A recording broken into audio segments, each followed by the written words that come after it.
It has now been a little over 3 months since Hurricane Helene carved a path of destruction through Florida, Georgia, and parts of western North Carolina.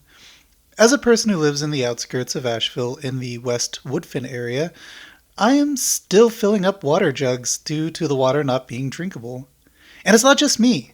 Countless others, both within my community scope within Asheville and outside of it, are still filling up water jugs due to contaminated water, and much worse.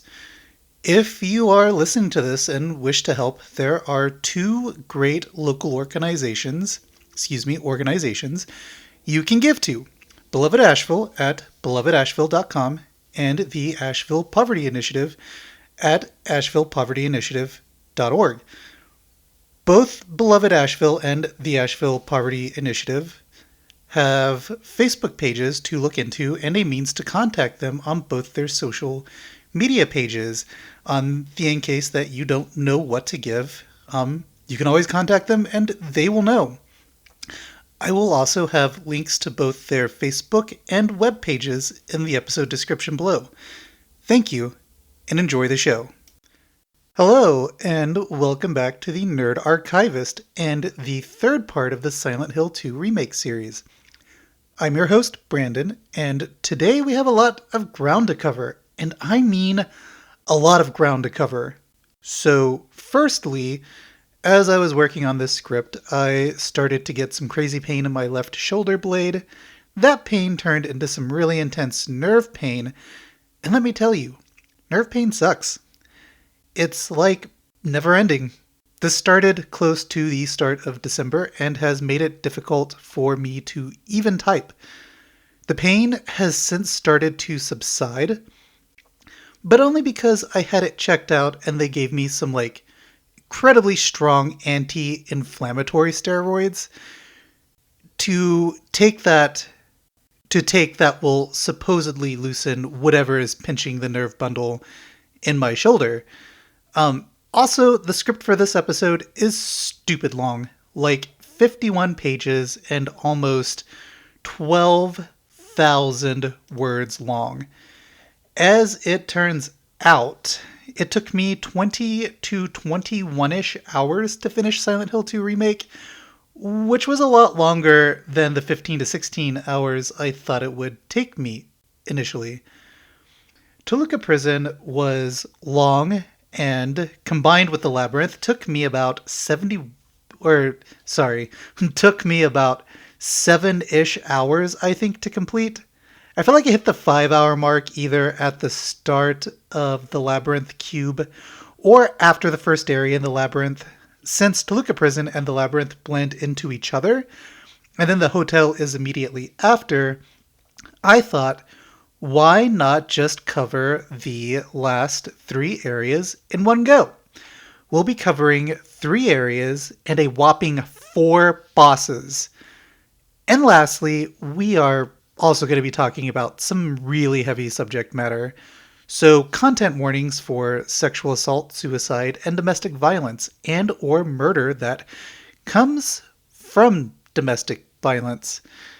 All of these things will start coming out towards the end of Toluca Prison area at the start of the Abstract Daddy boss fight. So you have been warned. Needless to say, this is going to be a long episode, so buckle in as we finish James's journey through Silent Hill.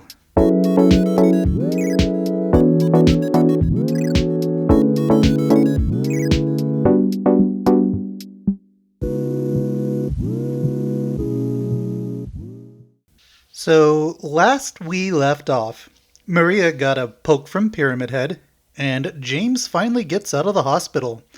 Only he's still in the other world. Largely, this area is just a retread of your journey from Eastvale to Westvale, but in reverse. As you chase Laura through the other world, you are essentially running from the lower side of Westvale back to Eastvale, and then up towards Rosewater Park, and then back towards the road that leads you to the Historical Society. Remember when I said that it seems like when you go into the other world, you are going through areas blocked off in the Fog World version of Silent Hill? Well, that's pretty much what is happening here. You are going through all the areas that were previously blocked off with closed gate doors. Or, those giant white cloth area, like construction areas that were set up that kept keeping you from going to different areas. You get to go through those areas. So I want to spend just a few moments talking about the art direction of the Otherworld in Silent Hill. Everything looks rusted, dilapidated, burned up, or just falling apart. A lot of the buildings look like a mesh of industrial brick and mortar buildings mixed with hastily put together shelters made of steel mesh sheets and sheet metal. Much like in Silent Hill Fog World, the Otherworld also has giant chunks of street and city just missing entirely. Where pipes and earth once lied, now exists empty bottomless depths where, under the asphalt of the streets, giant steel beams and thick sheets of industrial steel mesh jut out. Also, it's dark as hell. In place of the fog is an eternal night, lit only by street lamps and the poor visibility given by your crappy flashlight. The streets are also littered with knife-wielding nurses. So a hellscape, really. As you chase Laura through the Otherworld, Silent Hill streets, you make your way through an enclosed corridor with industrial steel mesh sheeting for the walkway, and you hear something start to approach you from underneath. But then it runs off, always just a little out of your sight. But you know it's there, watching you. As you exit the other side, you see a familiar RV, and you are right back in the starting area. Inside the RV is a save point and a particular memo. Upon picking the memo up, you will find that it is a map with a note on it. A note that essentially states that you really shouldn't look into the abyss if you aren't ready for what will be looking back at you. I wonder what that could mean. Also, it states that the truth can only be learned by marching forward and to follow the map, and that there is also a letter and a wrench tied to said map. Eventually, you get back to Nellie's bar from the Otherworld, and there is another message over the jukebox that says, "If you really want to see Mary, you should just die. But you might be heading to a different place than Mary, James." That's a fucking yikes, bro. Anyone noticing that the notes directed towards James are getting more and more hostile? I wonder why. This definitely won't get answered towards the end. Nope, not at all. Going through Nellie's will lead you to an alley that will then lead you to the alley that you exited in at the beginning when you first fought the lying figure, like your first lying figure encounter. There is a ring coming from a telephone booth, and upon answering the call, a wrench appears along with another note. Now, normally, I don't write about the memos as I think they are neat lore building treats that expand on the world of Silent Hill. And that's for you to read and experience. But these memos are different. These are written directly to James and very much involve the story itself. This particular memo states that perhaps James is a fool and that the truth often betrays people. James should know this. It also states that the key is in the park at the feet of the praying woman, and that the wrench will open the gate and that the key will let loose the abyss. Nothing ominous about this. James is like, sit, let's do it. So remember that door from the beginning area before Woodside and Blue Creek? The door near the record store that says, "The door that wakes into the darkness, opening into nightmares"? The bloody handprints on it and all? Well, now we can open it. Going through that door will take us to another large concrete tunnel with a large fenced gate blocking it. But the gate doesn't have a handle, it has a bolt. So we use the wrench to open the gate, and you will encounter your fourth monster, the Mandarin. So let's talk for a second about the Mandarin. They are super tall creatures with super long arms. Now, the Mandarin's face kind of looks pulled or stretched out in a way that gives it a very elongated look. And in place of the face part is just a really big mouth.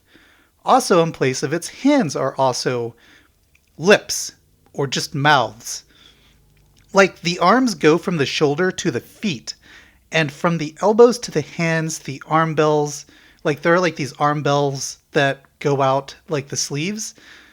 Only hands don't protrude out of like the bell sleeves. Mouths do. Let me tell you, they really also don't look like mouths. Essentially, they hang from the mesh flooring with these mouth hands, from under you and attack you with an AoE scream that will stun you, or a tongue attack that will get through the steel mesh sheets. Now, you might be inclined to start shooting the hands or the face, as I definitely was when I first started through this area. However, this is a terrible idea, and you'll just use all your ammo doing it, as these dudes can take a lot of damage. Spoiler too, there's literally like a mini boss fight you will have to fight with one of these guys, and they do take a lot of like their health pool is fucking huge. So don't do it. As it so happens, however, they cannot take a few swings from your pipe. Just a couple whacks to each of the hands will send them plummeting to their dooms. You can choose to fight them or run past them in this area if you want. Once you get a hold of their attack patterns, they're really not hard at all. Just don't shoot them. Save your bullets. Use your melee attack. So, moving through this tunnel will lead you back to the entrance of Rosewater Park, and out of the other world and back into the fog world. So, there's a thing that happens when you get to the gate for Rosewater Park that I never noticed the first time around, but picked up on the second time playing through. But you hear a single breath as you enter the tunnel within the gate. It's also the same breath that you hear when you enter room 201 at the Woodside Apartments and when you go to Rosewater Park for the first time. We will definitely come back to this in the last part of the episode. Do you recognize the praying woman? It was the woman that Maria was telling you about when you first meet her. When you first meet Maria. You know, the woman who was killed for no fault of her own by moral upstanding citizens. If you read the inscription, you can see that even though who executed her was scratched out, you can still make out the word Christian. Given the history of crimes being committed in the name of God throughout history, this really shouldn't come as a shock. Also, Angela is there. This cutscene is entirely new and added just for the remake. So, for the most part, I won't go too deeply into this scene, as I want to talk more about James's relationship with Angela more towards the end of this episode, and even more deeply in the fourth and final part of this series when I do the story analysis. What I do want to point out, however, is that A, James is always trying to get Angela to go with him. B, Angela is a little confused and maybe a little off-put when he asks if she's seen a little girl running around. And C, she doesn't realize that she is still in Silent Hill when James brings up that she hasn't left yet. She also starts talking to an entity that clearly isn't there and gets really spooked, yelling at James to not touch her, and when he tries to be reassuring towards her. It looks like James definitely did not get the hint from the first time this happened, way back in the graveyard. Now, after she leaves, James does a little digging and finds a metal tin box with the key to the Historical Society in it and a note taped inside. The note reads, "My patient buried it here. I knew, but did nothing. It made me uneasy to have such a thing near. It wasn't looking for the truth, or I wasn't looking for the truth. I was looking for tranquility. I also saw that thing. I fled, but the old society was sealed. No one dares to approach that place. Now, I offer you the key. If you still do not wish to stop, James, I pray the Lord to have mercy on your eternal soul." Wow. On one hand, it seems that some unknown entity is pushing him along in a very weird and creepy way, but on the other hand, it at times seems like the writer wants him to burn. But why? I wonder if the secret will be uncovered in the Historical Society. You take the same exit as before and end up in front of Jackson again. Remember room 106 from the first stop here? You entered it and you couldn't figure out why it felt off. If you go back there again, the wallpaper behind the bed will have been fully peeled off, revealing the seal for the order, the town's local cult, behind it, which the seal is called the Halo of the Sun. Apparently, this is a reference to Silent Hill 3, as this is the room that Heather and the detective get when they go to Silent Hill.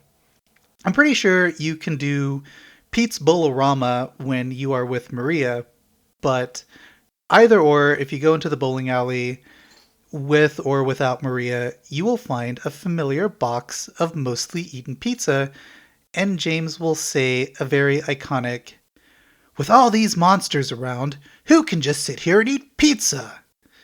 Also, if you didn't retrieve the lever from the gas station across the bowling alley back when Maria brought you here, you can do it now, free of monsters. There are literally no monsters here at all. When you came out of the other world, it was night, and now it is even darker than it was in the other world. Where streetlights and store or diner signs lit the streets, no such light exists on your way to the historical building. The town is completely silent, completely dead, and the fog is especially suffocating in the dark. When you get to the Historical Society building, if you go past the building to the end of the road, you will come across another dead end, where a large chasm in the land exists along with another dead James. If you pick up the note, which reads, "I can leave by not leaving. I can only leave by not leaving," 2 thuds will be heard, and upon heading back to the Historical Society, you will find 2 dead mannequins that definitely weren't there before. So, initially, I'm bringing this up because I didn't really understand what this reference was, because I didn't play the original game, and I thought it was neat and I wanted to mention it. But as I did some research, I found out that in the original game, when you go to this point and you pick up this note, 2 mannequins will literally just almost like they sprung out or were fired off from the bushes onto the ground in front of you, will spring out towards you. So that's just a neat little reference to the original game. Pretty cool. So for the most part, the historical building looks like most historical museums for any area. The building is old and the wallpaper is a green and white floral pattern that you've seen before in many an old granny's home.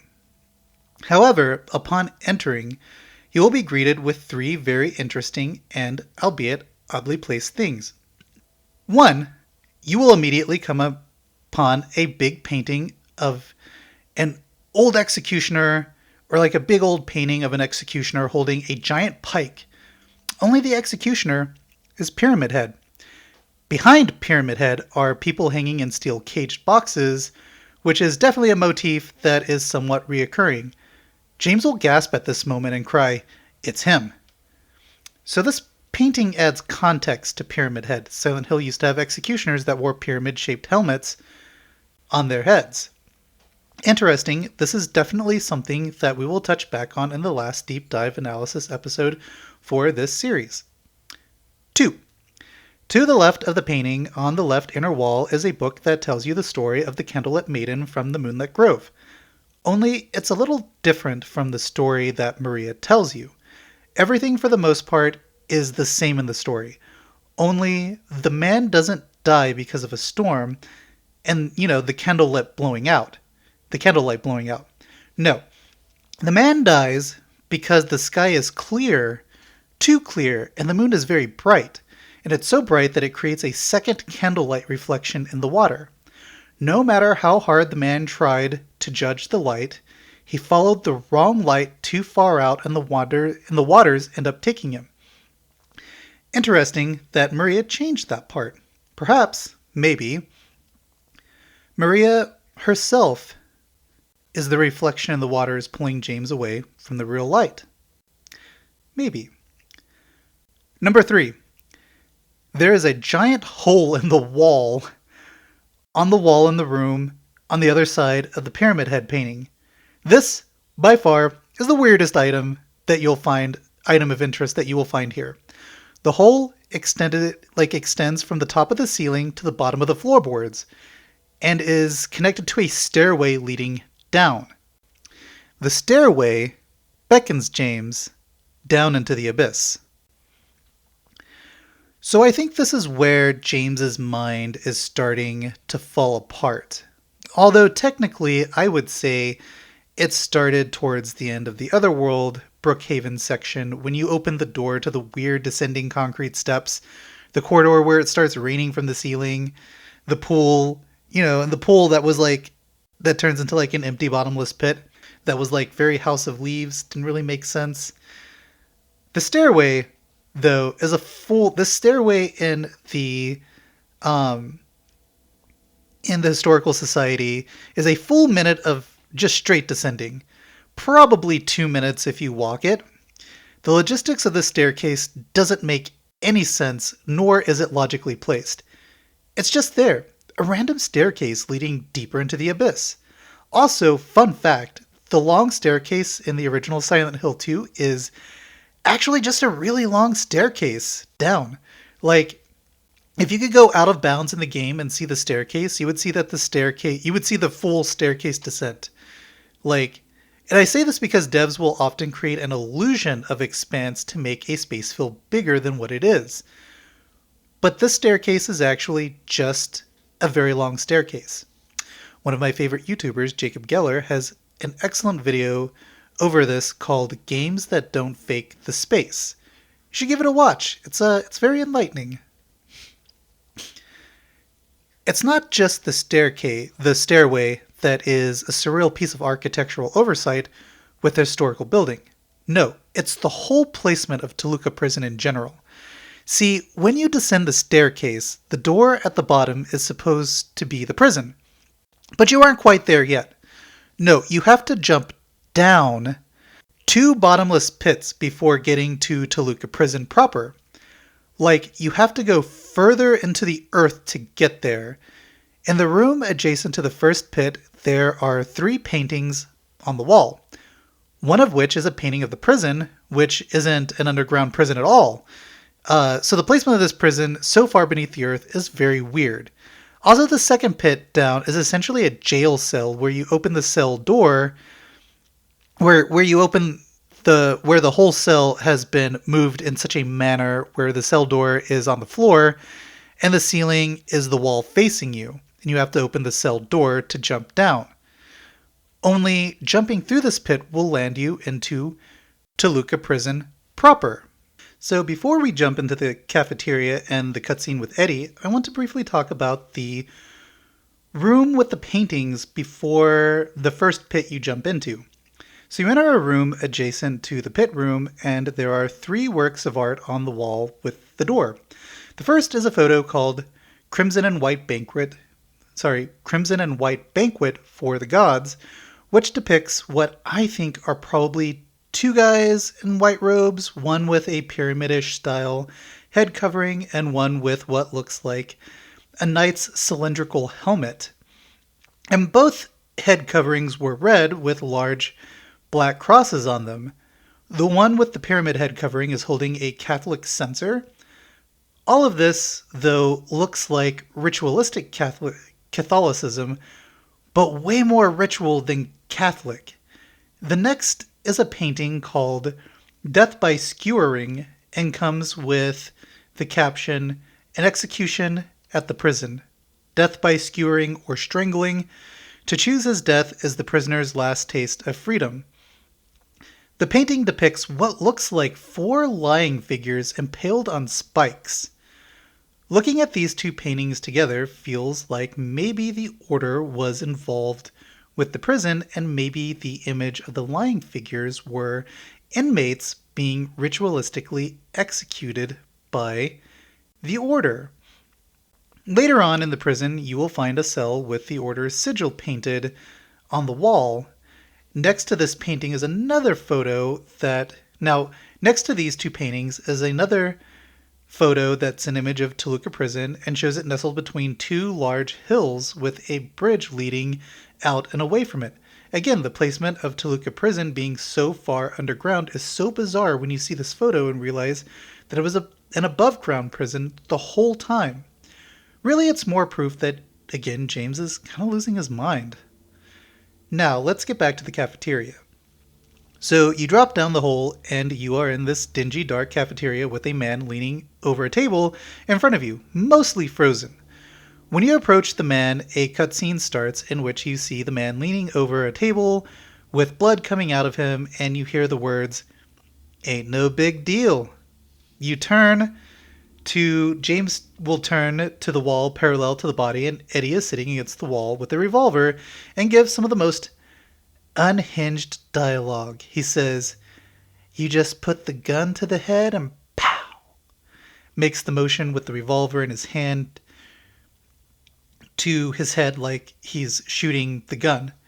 The look in his eyes is like he full on hallucinations. Like if you ever babysat a friend on psychedelics or have been on psychedelics, then you know what I'm talking about. James starts asking questions about the guy, and Eddie stands up and starts saying he doesn't know who he is.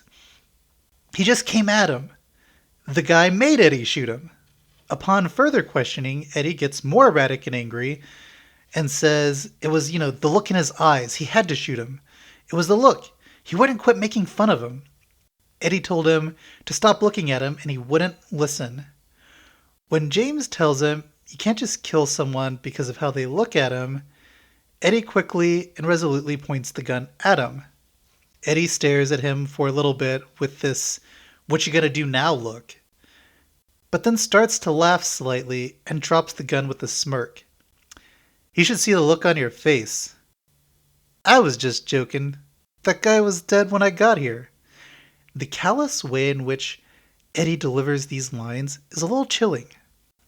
He then says that he had better get going, and when asked if he was going to go out there alone, he says once again with a smirk that like a psychopath, and that like psychopathic look, "Yeah," and then leaves through the double door. In this cutscene, Eddie has completely lost it. Whatever little bit of empathy he had is now gone. He has chosen violence as a way to deal with his trauma. Following Eddie through the doors will put you in the Toluca prison proper. This is also where you get your next and final weapon, the rifle. But you can't get the rifle until you clear the first wing. Toluca prison is also A, the creepiest area you will play, and that is not an exaggeration.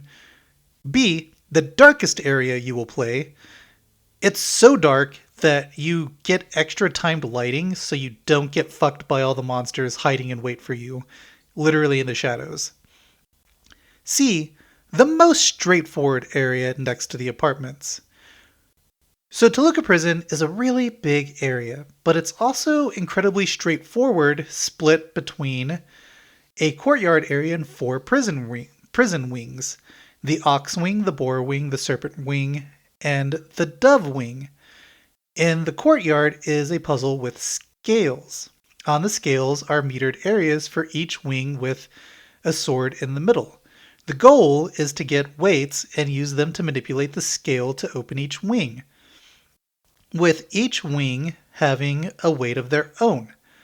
When you reach the courtyard, it's an open-air courtyard, which once again is weird given how far down you are, and it's also raining.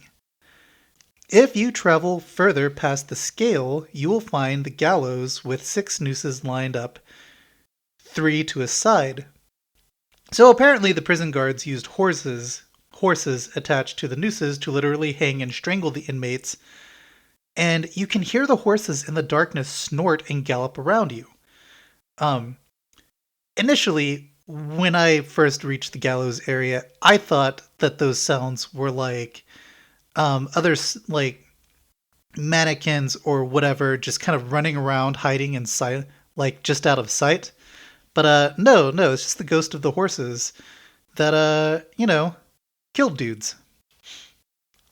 Toluca Prison also introduces a new enemy, or at least a new twist on an old enemy. The Spider Mannequin. The Spider Mannequin is smaller than ground mannequins and will crawl around the roof and walls and use the dark areas to spring an attack on you. They are also incredibly weak and will really just die in a few swings. They're not really hard, they're just super annoying because they like to hide in the shadows and like jump at you. They're really hard to shoot because they move really quickly. Sometimes you get a lucky break if you can find them in the shadows, like see their outline, because until you put a light on them, they're not going to move. And anytime light sources are shown, they'll try to move and scurry outside of the light sources. So if you can get them before a light source hits you and you can see them, like you can shoot them down, but it is hard to hit them while they're moving. I don't want to talk about Toluca for too long because we still have the labyrinth and the hotel to talk about, but there are two areas that I thought were really neat in Toluca Prison. The first is the Ox Wing. The weight in this area is in a hole in the wall, and you have to step over what looks like several monster corpses to get to it. Only once you grab the weight, surprise, the monsters all wake up and come after you. You can take two approaches to this. You can obviously kill them all. It will take a lot of ammo, but you can do it. I wouldn't suggest meleeing them because they'll just mob you. Or two, run. Just get the fuck out of there. You will definitely have to remember which tiny hole you crawled into, but you can do it with only minor health loss. Be warned though, the monsters will literally follow you out of the bathroom, so make a mad dash back down to the ground floor. I tried killing them a couple of times and they kept killing me because they'll just mob you. I actually tried to find the hole to get out and got lost trying to find the hole because I had lost the light. Like the light timer went out and trying to restart the time, just a mob of them were just hitting me. It was miserable. So yeah, definitely make sure you remember where that hole is. The other neat thing is in the Dove Wing. Towards the end of this area, you will come across the cell with books and stuff in it. If you enter it, you will hear chanting in a sigil that looks like the Order's sigil, the Halo of the Sun. It'll be drawn on the wall, only it has 4 circles instead of 3. Remember the statue of the woman earlier in Rosewater Park? The one that Maria says is the woman killed by the good people again for no fault of her own? The statue that you found the key to? Well, that statue was suspected to be none other than Jennifer Carroll, the founder of the cult, and it is very possible that this was her cell. Neat. So you collect all the weights and you do one last weight puzzle for the center sword emblem, and the justice-like statue will drop the executioner's lever. Upon taking it to the gallows and solving the gallows puzzle, will drop the nooses. Now this part is pretty interesting because you have to pull on the noose of the person you think is innocent or undeserving, and a trapdoor will drop you to where you need to go next. In the original game, you had to match the hanging body to the noose you were pulling, but they took that out. Still creepy, but significantly less creepy, I think. Now, dear listeners, this puzzle is pretty easy, or at least on standard it's easy. But nevertheless, I still messed up. If you pull the wrong noose, which I did, it will drop you to a pit with some monsters in it, and you have to run all the way back up to the courtyard again. If you get it right, it will drop you to a gross room with double doors that looks like a morgue.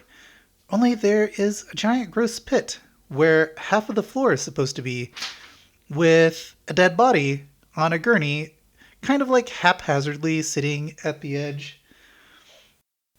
Jumping down this hole will take you to an even dingier corridor, which will lead you to another bottomless pit, and that pit will drop you into another corridor, and that corridor will take you to an elevator. Taking this elevator even further down, see, you're continually going down, you will arrive at what looks like the inside of a house. Now this is kind of the entrance to the labyrinth. Kind of. Now biological means you are very far down, so it's really weird that the end of the pits and the elevator lead to a house. As you walk down the corridors, there are newspaper clippings attached to the wall and a blood-soaked newspaper on the ground. Reading the newspaper will tell you of a lumberjack dead in his house, stabbed to death. The newspaper will also say that the man was drunk and prone to violence. It also suggests that maybe the murder was a crime of passion, but most of that blood was missing from the text blotted out by the blood. As you pick this up and read it, you hear a familiar voice scream. It's Angela! Following her voice, you will find her in the dark room, huddled against a wall. She is panicking, saying, "Please tell him it's okay, please." When James tries to console her, the most fucked up boss in this whole ass game, well, next to the last boss, enters the ring. Abstract Daddy. So, Abstract Daddy. Yeah, this one's tough. It's also arguably the most fucked up boss fight next to the last boss fight. So remember the bloody newspaper clipping from, before coming here? The dead lumberjack? Most of the last name is blotted out, but based on some of the characters that show, you can kind of guess what it is. Also, you can guess because it's a hell of a lot like Angela's last name. But wait, wasn't he stabbed to death? But also, didn't Angela give you a slightly bloody kitchen knife? If you guessed that Abstract Daddy was probably Angela's dad, then you would be very correct. And if you also guessed she murked his ass for being an abusive piece of shit, you would also be correct with that too. But the design of Abstract Daddy hints at an even deeper and darker reality to him and his relationship with Angela. When Abstract Daddy appears, he busts through a wall and pins James against another. James then pushes him away and sees in full disgusting view what Abstract Daddy is. The design looks like a big person straddling a tinier person with both of their legs coming out of what looks like a bed frame. The bigger one's legs being how it walks, and the tinier one's legs being bent over and acting as the arms. Both entities are looking at each other. Both are writhing. Angela's dad did more than just beat her. He also raped her. This is one of two windows you get to peek into what brand of horror Angela sees in Silent Hill. So this boss fight really isn't too hard. He moves like a tank and is generally easy to avoid. You can run from him at the start if you want, or fight him. If you shoot him enough, he will disappear, but if you choose to run, you will eventually reach an end to the initial labyrinth-esque stage, and you will have to fight him. No, fighting him is not what makes this fight particularly hard to finish. It's the fact that the stage eventually morphs into and ends with rooms filled with flesh walls that breathe as you hear Angela cry, moan, and breathe heavily in fear. It is very, very, very uncomfortable to move through. This is also a part where there's also a part in this when you're running from Abstract Daddy where you'll see Angela run into a break in the wall. If you run into this break in the wall, you will find small blankets and items in it that a small child would have. Now, if you guessed that this is where Angela would go as a child to hide from her dad, you would again be very unfortunately correct. Now, there are 2 points through your fight with him where you'll have this opening come up. The first one's when you see Angela, and the second time when you're running away from him As you're going into the flesh walls, you'll find another opening that you can dive into.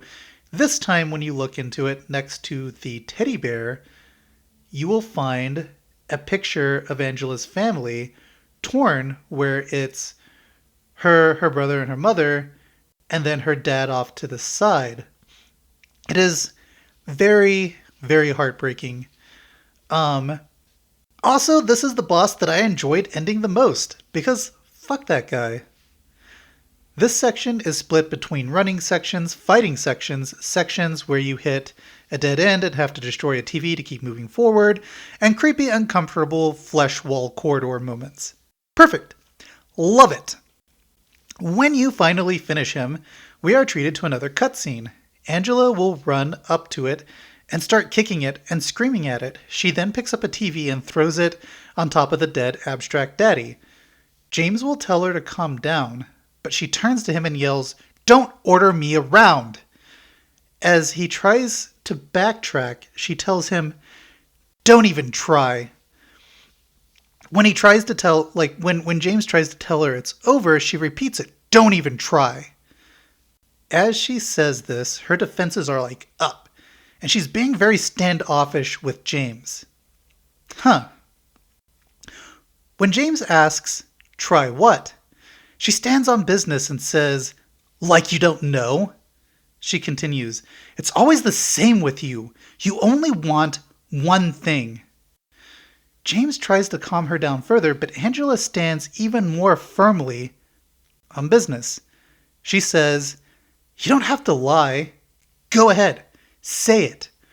Or you can just force me like he always did." At this note, she starts to cry and sinks to the floor. She calls her dad a disgusting pig and cries out that she hates him. Now, this is where the dialogue takes a very interesting turn. As James tries to deny that he had any ulterior motives with her, he says, "Look, I'm just trying to find my Mary." She stops crying almost immediately and looks up at him. She says, "Your Mary. Your own little Mary. At least she was yours. For a while." As she says this, she smirks. Her attitude changes, completely. James starts to get a little stressed, to say the least. Angela says, "You didn't even want her around anymore." At this, James starts to panic. James refuses this and just flat out says, "No. No." But Angela pushes forward. She continues, "You probably found someone else." She then starts to slowly turn away and says, "I need to find my mama." And she walks away. James says to himself, "I never." And the cutscene ends. Wow. It's intense. It's interesting that both female characters, Angela and Laura, call him out directly on Mary, and in a very negative way. So leaving this room will take you to the labyrinth proper. If you check your map past this point, you will see that it is blank and will right itself as you reach new rooms and corridors. As you leave the area and continue down the corridor, it will end on a room with tall concrete walls with two corridors. One corridor will be weirdly blocked with arms and legs, and you can't go there. And then there's another corridor that leads to the puzzle cube. Obviously, you can't go down the corridor with the arms, so puzzle cube corridor it is. Initially, when you arrive in this room, the cube area is vacant, and it's just a dark concrete room with a door you can't open, and a very large bottomless pit opposite of it. And another corridor going down on the other side of the room. Going down this door will put you in contact with none other than Maria again, in another cutscene. So in this cutscene, James sees Maria and runs towards her. Only she seems different. She has this weird smile, and also she's behind bars. James cries out, "Maria, you're alive! I thought that thing killed you." This greeting is definitely different from when he runs into her at the hospital and calls her Mary. Lol. Boys, don't do that. Her response is off, though. Smiling, she says cheerfully, "Why, not at all, silly."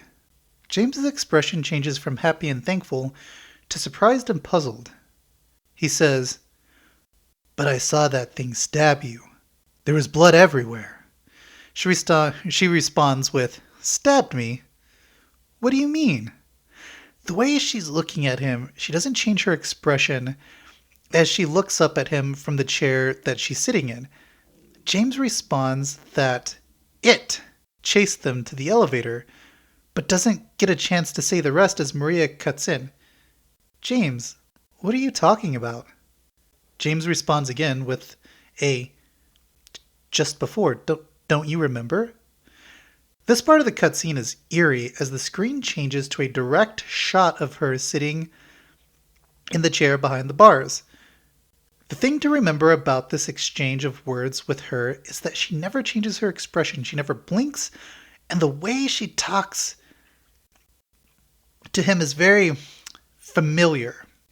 She says, "James, honey, did something happen to you? After we got separated in that long hallway? Are you confusing me with someone else? You are always so forgetful. Remember that time in the hotel?" James very clearly did not expect these words to come out. He says questioningly, "Maria?" But she continues as if not even registering how very uncomfortable he is in this moment. "You said you took everything, but you forgot the videotape we made. I wonder if it's still there." James is very justifiably weirded out by this statement. Also, if you pay attention to his face as he speaks, you can see the tired, dark bags under his eyes. He has experienced a lot of mental and physical torture to get to this point. He asks, "How do you know about that? Aren't you Maria?" She responds with, "I'm not your Mary." "So then you are Maria?" James says questioningly, and Maria just responds, "I am if you want me to be." When James says all he wants is an answer, she responds with an even weirder, "It doesn't matter who I am." She gets out of her chair and approaches him and says, "I'm here for you, James." She touches his face. "See? I'm real. You don't want to touch me?" He once again almost gives in, but he doesn't quite say no either. He says in a shaky voice, I don't know." With this, she drops her hand and walks back to her chair. "Well, if you happen to figure it out, I'll be here waiting." James says shakily that he will find a way to get her out. Everything about this conversation is very off-putting, and Maria's demeanor is very worrying, to say the least. Upon leaving the room, there will be a giant cube with doors and windows where the bottomless pit is, and a cube with faces in front of it. This room screams The Cube, like the movie Cube, if you've ever seen it. If you look around, you will notice that there are corridors on the walls surrounding the giant floating cube with symbols on them, and there are also symbols carved onto some of the cube faces. As you turn the cube puzzle, the big cube moves with it. You are essentially matching the new corridor symbol with the face symbol. The cube room is split into 3 different small areas because, if you haven't noticed by now, every stage has 3 floors that need to be explored before you get to Maria. I don't want to spend too long on this as we still have the hotel and 2 more bosses to cover, but 3 more bosses to cover, I believe. Yes, 3 bosses. You will have to fight. There's still 3 more bosses to cover. So I do want to spend a little bit of time, though, talking about the design of the cube and the design of the 3 areas you visit. So we'll go through these 3 areas: the rotten area, the desolate and flooded area, level area, and the ruined area. Each area resembles what looks like a set of apartment rooms with their own puzzles to be solved. The rotten area kind of resembles Angela's home, but very bug infested and has a giant rectangular cage with what looks like something thick and bloody wrapped in white sheets inside of it. The bloody mass is suspended over a pool of blood, and you have to put together a lighter to burn it down. The desolate and flooded area will have you traversing like 6 different ladders between what looks like a bunch of white dilapidated rooms and a lower wet set of cavernous areas, complete with a small and not hard at all uh, chase sequence with the knifey pyramid head. The third area has a red color scheme, and you will be traversing the old apartment room that had been rented out that Mary died in. Each time you go through the room, a roar will sound, the walls in the corridor will fall apart a little more by a little more, and the room you will be and will get a little more dilapidated as you go back through it, with a third iteration having literally no floors and just steel mesh fencing in its place. Also, both the rotten and the ruined areas bring back the mandarins. Now, you can avoid them if you want. Again, they are very easy to avoid, and I think um, each room that you cycle through in the ruined area has a time limit, and if you just survive through the time limit, you can outrun them. But if you do choose to fight them, again, don't waste your bullets. It takes a lot of ammo, and it's quicker to just use your trusty steel pipe and beat their hands off. I had heard that you can visit Maria after the first room, so now I'd heard that you can visit Maria after the first room, and I'd kind of thought or mostly hoped that there would be another cutscene specifically to this action, to the action similar in the hospital. But if you visit after the first and second rooms that you go to, all Maria does is just kind of sit in her chair and hum. So, bummer. After finishing all 3 rooms, the third room will end with a corridor of mannequin body parts similar to the puzzle room proper corridor. However, if you try to go the opposite way, the pyramid head will bust out of the wall and block your path.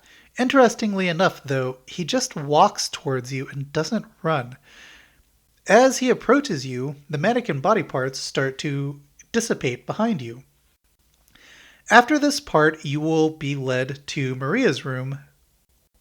However, it's going to be too late.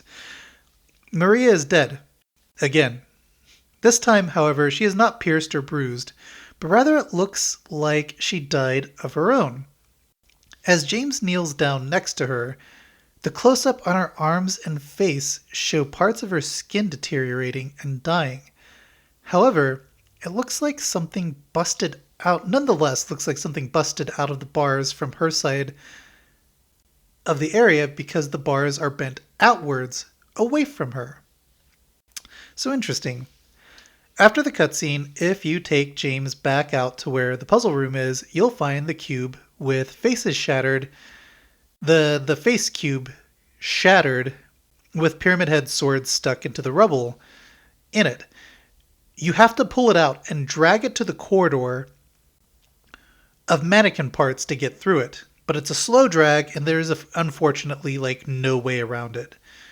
Doing this will lead you to a small room with a tiny graveyard in it. Along the wall are 3 very familiar names: James Sunderland, Angelina Orozco, and Eddie Dabrowski. Jumping into your grave will lead you to our next boss, Eddie. There is also a very telling cutscene before going in where James approaches him from behind while he is yelling at a dead body that is implied that he shot. When James tries to calm him down, Eddie loses his shit and goes on a verbal tangent talking about all the names he's been called and how it doesn't matter how you look or how intelligent you are when you're dead, and that people can't laugh when they're dead. When James tries to talk to him, Eddie spins back around and points the gun at him, accusing James of being the same, of making fun at him behind his back. When he points the gun at him, James punches Eddie to the ground and tells him that he needs help. As Eddie picks himself back up, however, he delivers some dialogue that I want to focus on. He says, Don't get all holy on me, James. This town called you too. You, me, we're the same. We're not like other people. Can't you see that? Once again, one of the characters in this story alludes to the fact that this town doesn't torment regular people. No, there's a reason why this town brings the kind of people to it that it does, brings the kind of people into its horrors. And there definitely is a darker reason to why James is here. Eddie will pick himself up and run into the double doors, which for whatever reason is now a meat butchering factory, and thus starts the boss fight proper.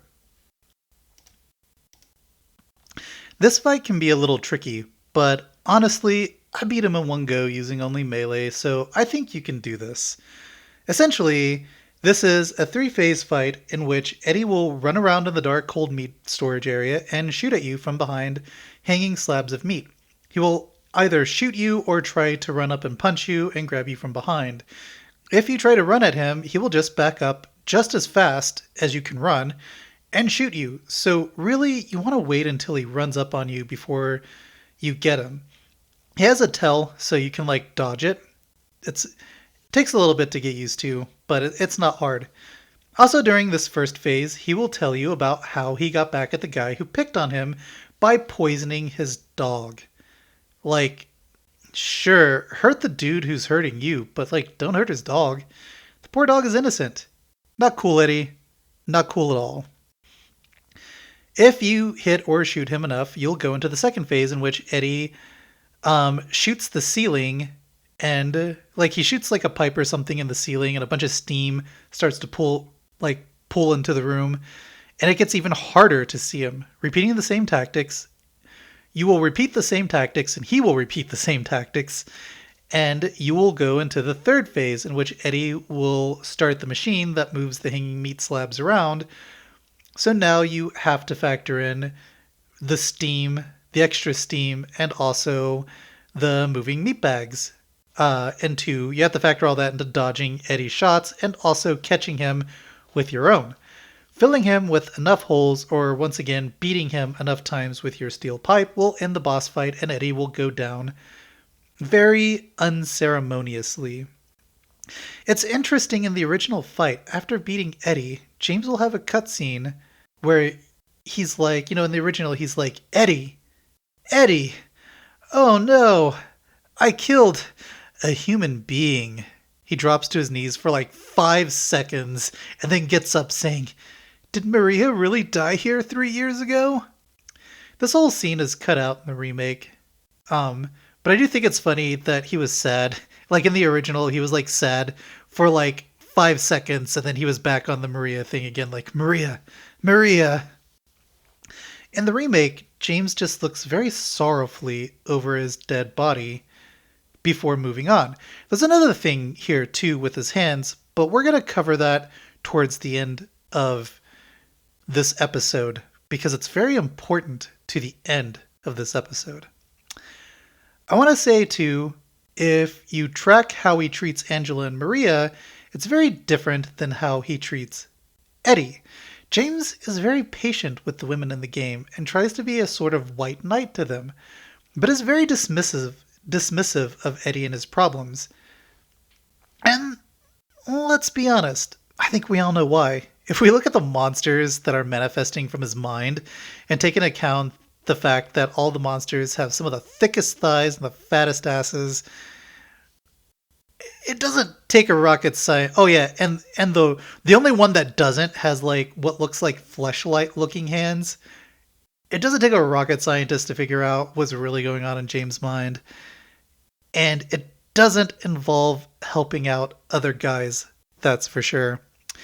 He does come across as an asshole to Eddie, kind of just straight from the get-go. So that is on James. James is being a dick. Now, leaving the room will take you suddenly outside for a much-needed breather. Following the path to the lakeside is a boat. It is time to cross the waters and head to Lakeview Hotel. Now we are in the last area of the game, Lakeview Hotel. Much like the story of the man who rowed to the maiden on the island, you will be rowing in the direction of the light. You will do this for like 2 minutes or so, and then you will end up at the pier to the hotel. I think well, okay, before I get into this, I do want to say there is also a really funny achievement. Like, if you just have a hard time finding the light and you spend like literally 10 minutes in the water trying to row to the hotel, you will get an achievement for that, for spending 10 minutes in the water. I think that's hilarious. Anyways, so I think if I had two areas in this game that I really liked exploring, it was the hospital and the hotel. Much like the hospital, the route through it is not as straightforward as the prison or the labyrinth was. There's not a lot of like meandering in it and a lot of busy work with these. So you have to actually explore all the rooms and the second floor and solve the obscure puzzles to get to the third floor, specifically the room 312, which has been conveniently marked on the map that you pick up at the entrance. Also, I want to go back to further kind of explain what I mean by there's not a lot of meandering when you're running through. So a lot of like really quickly, a lot of the prison and the labyrinth is a lot of fluffed busy work. Same thing with like I feel the Blue Creek Apartments. Um there's a lot of busy work. Like you have to like go down the path they take you to get the things. Like it doesn't matter if you know where things are already, you still have to take these pre-assigned paths. Where I feel like with the hospital and also very much Lakeview Hotel, if you know where everything is and you already kind of know what the combination numbers are, you can cut out a lot of the backtracking almost immediately and cut down your time here. I really like that. I don't like a lot of fluff. I kind of like just getting to the point, especially if you know where the point is already. So, yeah, that's what I mean by that and why I really like both the hospital and Lakeview Hotel. So, there's also another puzzle box you have to figure out in Lakeview Hotel that involves collecting 3 music box Fable characters. Remember the videotape that Maria mentioned in the labyrinth? That too is also an item you have to find on your way to getting to room 312. As you can see, there is a lot to do. This stage gets kicked off in full too when you follow the sound of a piano and run into Laura, who is playing on the grand piano in one of the rooms in the first floor, in the lobby. James reads a letter that Mary wrote to Laura, wishing at her like a happy 8th birthday. Laura says she just turned 8 last week. So, oh yeah, sorry, I skipped a whole lot here. So the stage gets kicked off into full when you find Laura playing on a grand piano. She suddenly doesn't have a problem with James anymore. James reads a letter that Mary wrote to Laura that Laura gives him, and in it she wishes her a happy 8th birthday. Laura says she just turned 8 last week, so did Mary really die from the disease 3 years ago? This doesn't make any sense. Also, Laura did actually have a letter for James from Mary, but it seems like she lost it and has to find it for real. You will follow her into the first floor rooms, and it's all kind of downhill from there. Something I really like about how this stage is handled is how it degrades as you find a new music box figurine. Initially, the hotel is very pristine. The wooden floors are nice and look freshly waxed, besides some scuffs. The carpets have like a little wear and tear, and there's some staining on the walls, but mostly in the way that it looks, like people, like the carpets look like people have actively walked on them. And having worked in a hotel for a little bit, that is not an unusual thing to find in an active hotel. All the paintings are immaculately hung in the stairway, and the cafe on the first floor is well stocked with glasses and beverages. Now, when you enter the rooms on the first and second floor, they're or only like lightly used, with like open suitcases on the beds and suitcases and luggage trolleys abandoned to the sides of the walls. All the wooden furniture surfaces look clean and dusted. Now, once you collect the first music box character, the stairway down now has torn wallpaper and the paintings aren't accurately hung, but look marred and lopsided. Some of the paintings are just straight up torn, and some are even on the floor. Broken glass is scattered all about the windows, and the window floors in the lobby have lost their finish and look dull and stretched. All the wooden surfaces and counter spaces are covered in dust, and the trim has lost its paint. If you go outside and look at the hotel, the paint is no longer white, but tarnished yellow from years of neglect and abandonment. The hotel no longer looks pristine. It now looks like a relic forgotten by time, only exacerbated by the second and third music box items found. The hotel has far from reached its final form, though. That's reserved for room 312 once you have the tape. The stage also introduces something entirely new to the remake, a Mandarin mini-boss. Now, I brought that up before, that you will fight him as a mini-boss. So, apparently in the original, this did not exist at all. The Mandarins were only in the prison or labyrinth area. However, in the remake, you have to fight one that moves around the ceiling, and you have to, sneak around, 3 more when you go to the employees' break room to find the tape. It's a good thing that they're easy to avoid and fairly slow when you have to fight them. Having said that, his health pool is still really, really big. I did not melee this guy for the mini boss. I did actually just shoot him because I just didn't want to fuck around with it. But you do you. He's not hard to avoid. If you just want to melee him, you can get a couple swings and it will just take a very long time. Once you get the videotapes and complete the puzzle in the lobby, all monsters in the area will disappear completely.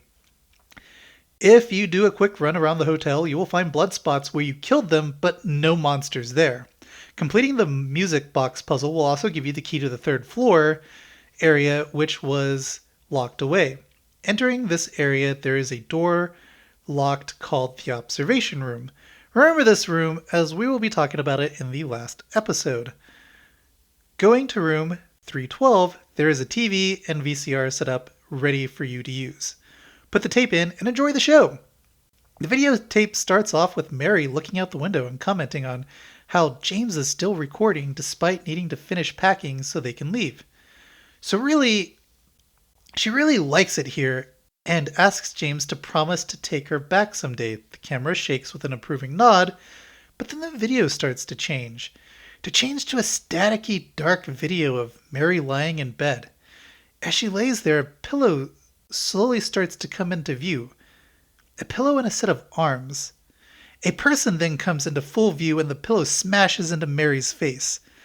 The person is James. The videotape isn't showing lost footage of their honeymoon stay. No. The videotape is showing James directly the very thing he has been avoiding, the very thing he was running from, and that Silent Hill brought him here to face. James killed his wife by smothering her with a pillow. She did not die from a disease. Also, you hear her last breath as she dies. That is the last breath that you hear when you go to room 201 and when you visit places like Rosewater Park, places that have an importance to her life. You will hear that last breath. Creepy. So I really wanted to wait till this moment to talk about James murdering Mary in relation to the intro scene and Eddie's death. I brought that up before. But also how Laura treats James up to this point, and also the things Angela says to James directly after the abstract daddy fight. Firstly, I want to talk about the opening cutscene when he is staring at his shaky hands and washing them. Initially, I thought his hands were shaky due to the stress of getting a letter from his dead wife, because that would stress me out. But I was going through Silent Hill 2 fact videos on YouTube, and one of the channels pointed out that he looks at his hands when he kills Eddie in the same way that he looks at his hands in the opening movie when he's washing them. And so there are fan theories that signify that this was actually the moment after he'd killed her. Like there are fan theories saying that like the start of the game starts immediately after he kills her. Also, if you go out to the car and maneuver the camera around, you can find a blanket in the back seat that looks like a body under it. Now, I don't know what the validity is to James having actually killed his wife in that moment. But if you think about the conversation he has with Laura in the hotel when she says that she just turned 8 a week ago and that was when she got the letter from Mary, then it would make sense to a degree that he did actually just kill her and that Silent Hill is confusing his mind with it being 3 years ago. Eddie also tells him in their last exchange that he was called to Silent Hill for a reason, just like he was, insinuating that he must have done something pretty bad to be drawn to this horror town. Second, let's talk about Laura and Angela. The first big cutscene in which James has an exchange with Laura is on the wall when she gets mad at James and says that he never loved Mary anyway. She also draws pictures of a rabbit being stalked by an angry wolf, which I took to be how Laura views James. Now you find out in the letter from Mary to Laura that Laura really liked Mary but hated James for not visiting her or being cold towards her. For not visiting her and being cold towards her. So Laura didn't like James from the start. However, if you think about the words she used towards him in their interactions, it also seems very specific to his action. And she may not know that she's doing that, but Silent Hill will nonetheless use it to bring out the horrors he committed that he doesn't want to remember. Angela also has a moment after defeating Abstract Daddy where she gets really standoffish with James and says blatantly, admit it, you don't want her around anymore. The way James denies it is like he was remembering something that he either had a hard time denying or absolutely did not want to remember. She was also insinuating that he was out on the prowl for other women too, but it was nonetheless another moment in which Silent Hill used a moment to torment James over the actions he was trying to forget. Before we move on, too, I also want to note the messages you get throughout your playthrough. After Brookhaven, you get increasingly damning notes directed to you about your actions, like the note over the jukebox in the Otherworld version of Neely saying that James should just kill himself if he wants to meet Mary, but he will probably go to hell if he does. Or the lock combo from the suitcase saying, deed done in the red light. Now, when the video shuts off, James looks even more visibly distressed as the bags under his eyes are even darker and heavier looking. We also do not get a moment to, breathe after this, as it literally, the scene goes straight to Laura and even heavier dialogue with her. The scene with Laura is truly heart-wrenching to watch. Laura comes in asking if James had found Mary. James just says, she's not coming back. Mary's gone. She's dead. You see the look of hope leave Laura's eyes as she begins to register what he's saying and that Mary really isn't with them anymore. When she asks, she died of the sickness, right? James looks at her with a look of grief and shame and says, I killed her. It is incredibly uncomfortable how well they capture the change of hopefulness to sadness and grief and then to anger in Laura. The way he delivered this line and the look on her face is very heavy. She yells at him saying, kill her! Why'd you do it? I hate you! Give her back! I want her back! Give her back to me! I knew it. You didn't care about her. I hate you, James. And then she ends it with the words, she was always waiting for you. Why? All James can do is say, I'm sorry. The Mary you were waiting for is not here anymore. Really, props to the Bloober team for how they made this scene. Of all the scenes recreated in this game, this one is the one they kept pretty much identical, with the only thing different being that in the remake scene, like the remake scene is a little more drawn out for dramatic effect. So the next scene after this, after Laura leaves, begins with yellow lights kind of coming in through the dusk, peering, yellow lights of dusk setting, peering through the windows. The room he is in is now completely rotted through and looks burnt to hell.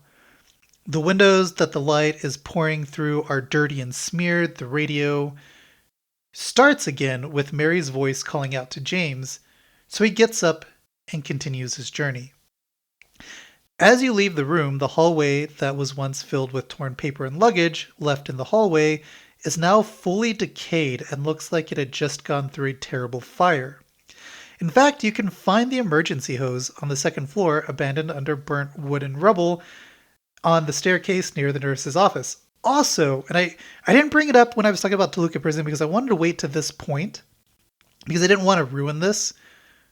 But also, in the cell in Toluca Prison, in the same wing that you find the Jennifer Connelly's, or Jennifer's, Jenny, I forget her name, but the cult leader's cell, you'll also find another cell with a bunch of paintings in it. And there's a particular painting called Burning Man, but the subject matter of Burning Man is very clearly the Lakeview Hotel burning. It's a really neat reference. This area is pretty straightforward. Now that you know the truth, all of the monsters in the game are gone, and what monsters are around are just very weak stragglers that are unable to fight or attack you. As you make your way through the burnt-ass hotel, you will run into Angela for the last time in another scene that hits really hard. When James runs into her, it's at a stairway that is covered in flames going up, and she is looking at a painting on the wall. Only it's not a painting. It's a bloody abstract daddy frame with what looks like a large male figure sewn into it. Also, there's a huge gash, or not really, but like a cut going from the neck to the crotch, with the gash being where the crotch is, and its genitals have been removed completely. To the left of her is another similar frame with a smaller, bloody male figure with the same treatment done to him with the figure sewn into it. It wasn't just her dad that sexually assaulted her, it was also her brother, too. At first, Angela mistakes James for her mother and goes to give him a hug, but then realizes when she does that this isn't her mom, it's James. Which, weird that James didn't stop it, yeah? Maybe he just needed a hug after realizing that he suffocated his wife to death. Question mark, question mark? I guess to be fair, though, he did take a step back away from her, but I think the more appropriate move would have been to say, yo, I'm not your mom. You know, pull a Maria. The sound of disappointment in her voice is palpable as she says, "You're not my mama. It's you." She says this as she plops onto the stairway. James apologizes to her and says that he thinks she was right all along. What they were looking for wasn't here at all. She then thanks James for saving her, but she says that she wishes that he hadn't. When he tries to counter her feelings of depression, she says back that her mom was right. She doesn't deserve pity. She deserved what happened to her. This phrase is very sad and says a lot about the struggles she has experienced in Silent Hill. All this time, she was looking for a mother, referring to her several times as Mama, which I took to signify like a comfort word, like she's looking to go back to her mama. The knowledge that there is no place for her anymore, as even her mother hated her, hits hard. There is no place of comfort left for Angela. Angela then changes gears and says, "Maybe you think you can save me." She gets up and looks him directly in the eyes. "Will you love me? Care for me? Heal all my pain?" As she approaches him, saying this, James starts to back off quickly as she says, starts to back off quickly.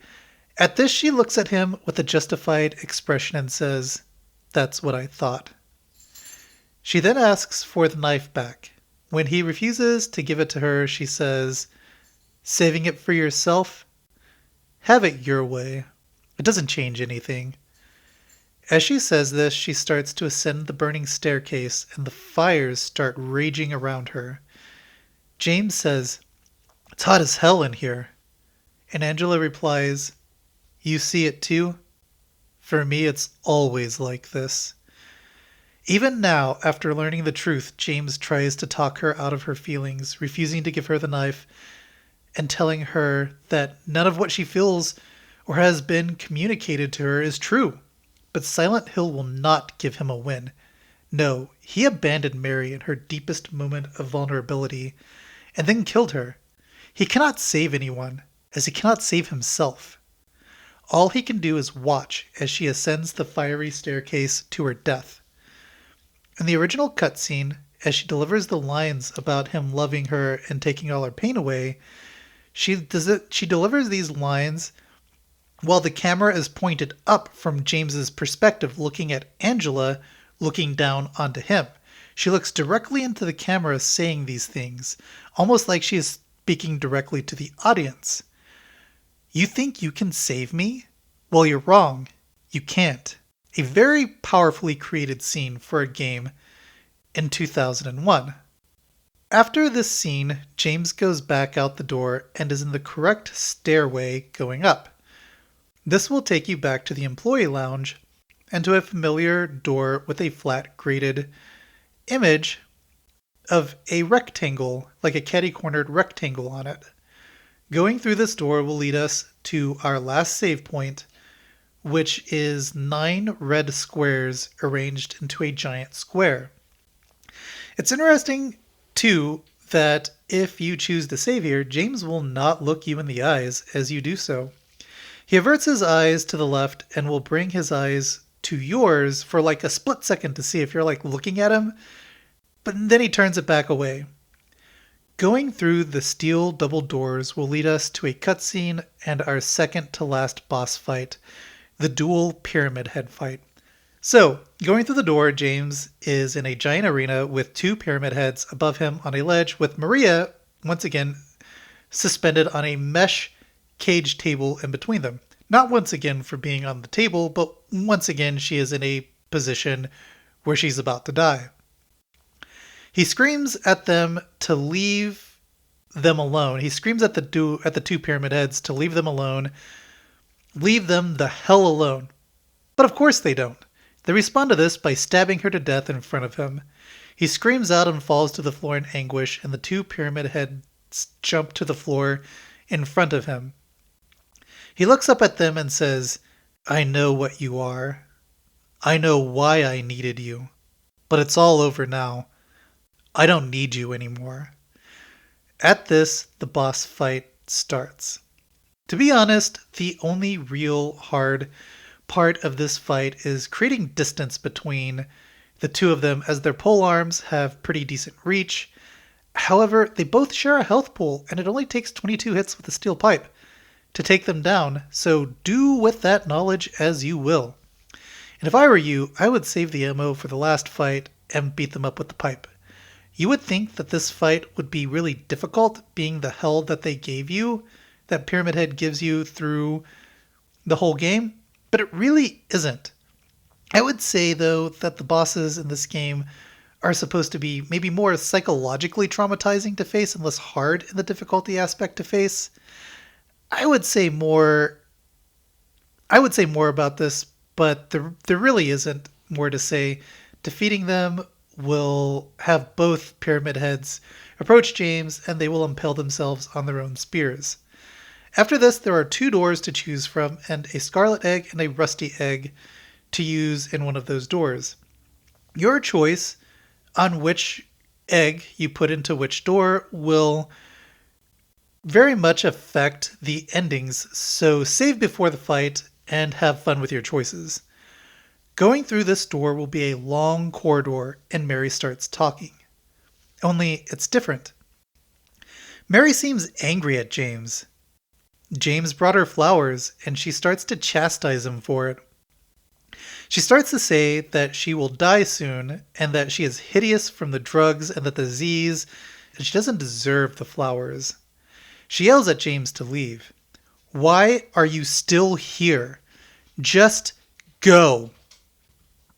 A few seconds after this, you hear her start to cry and say, please don't leave me alone. She pleads with James to not leave her alone and to hold her and tell her everything will be okay.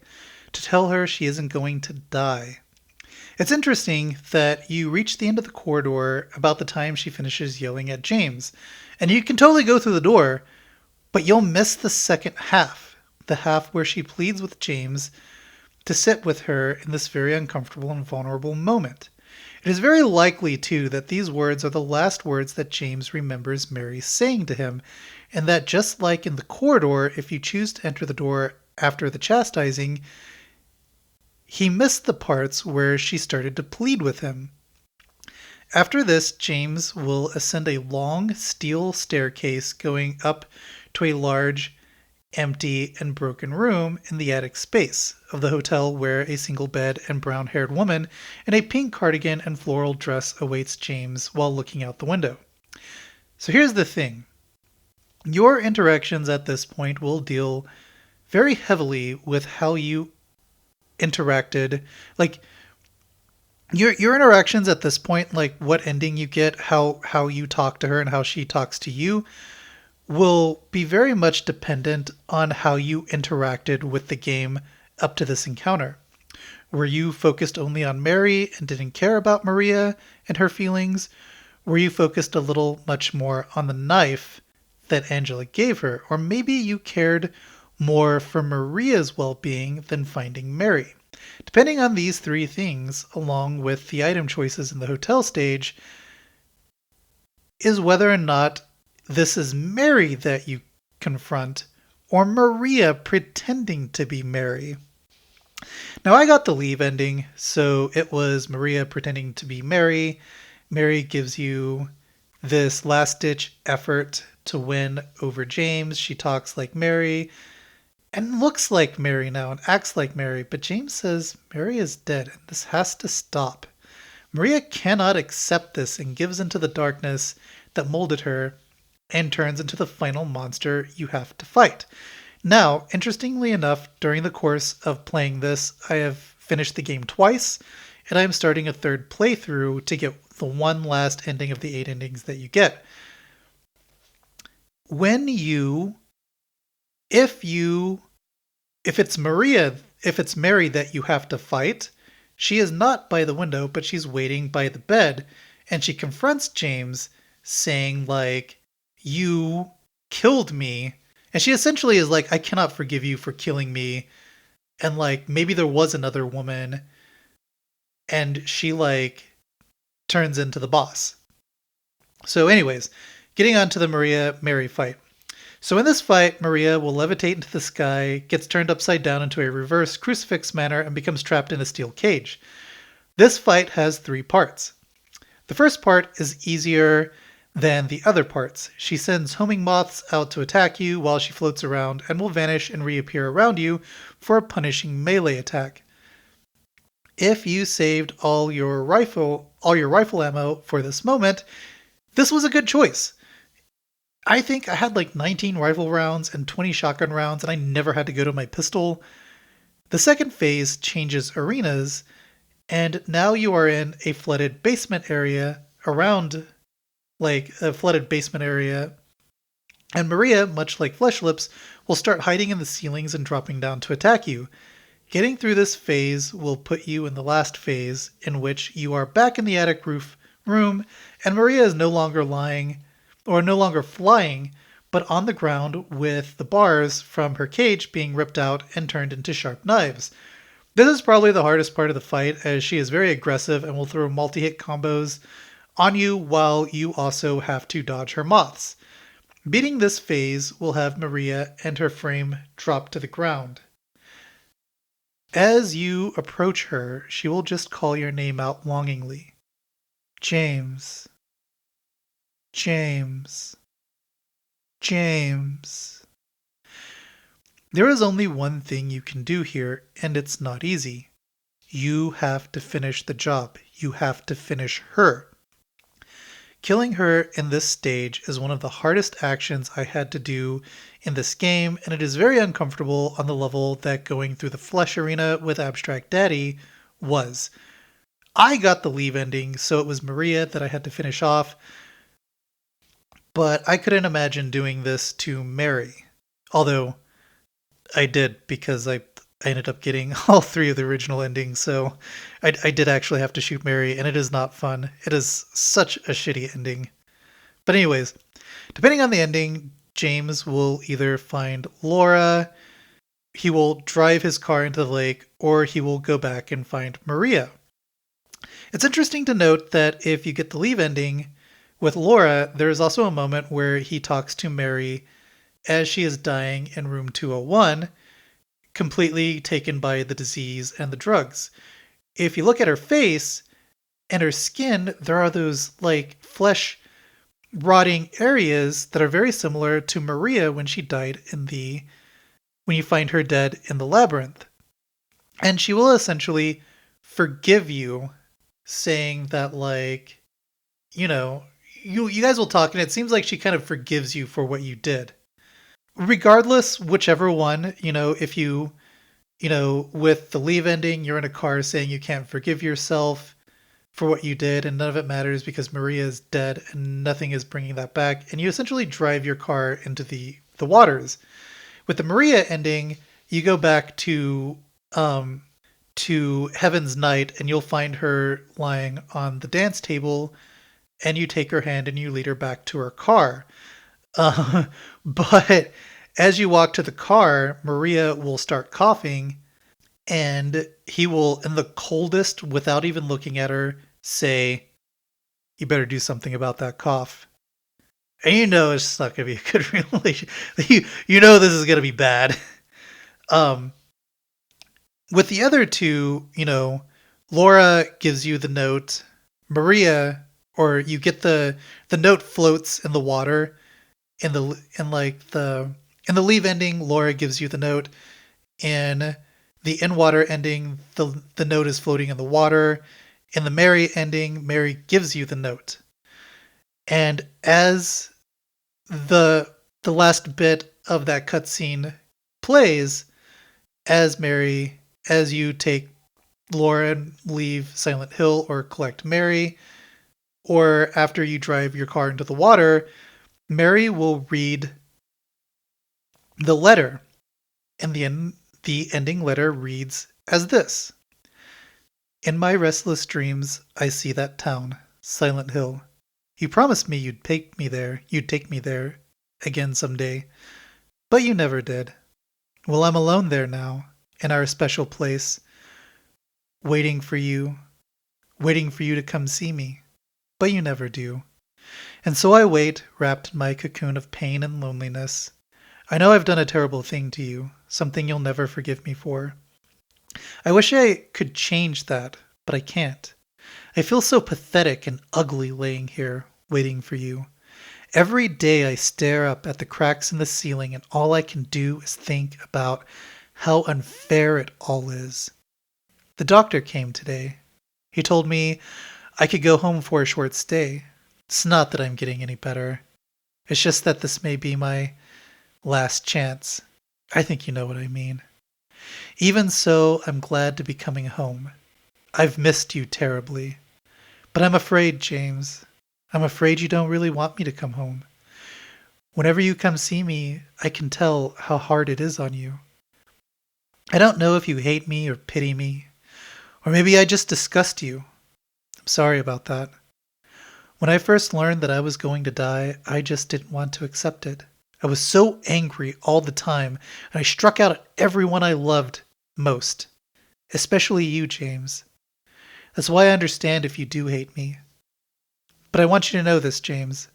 I'll always love you. Even though our life together had an end like this, I still wouldn't trade it for the world. We had some wonderful years together. Well, this letter has gone on too long, and so I'll say goodbye. I told you, I told the nurse to give this to you after I'm gone. That means that as you read this, I'm already dead. I can't tell you to remember me, but I can't bear for you to forget me. These last few years since I became ill, I'm so sorry for what I did to you, did to us. You've given me so much, and I haven't been able to return a single thing. That's why I want you to live for yourself now. Do what's best for you, James. James, you made me happy. Wow. What a sad ending. What a sad letter. And it really puts things in perspective as you play through the game, too. These feelings that James kind of snuffed out ahead of time. Anyways, with this, we've finished the game. And what a heavy ending it was, too.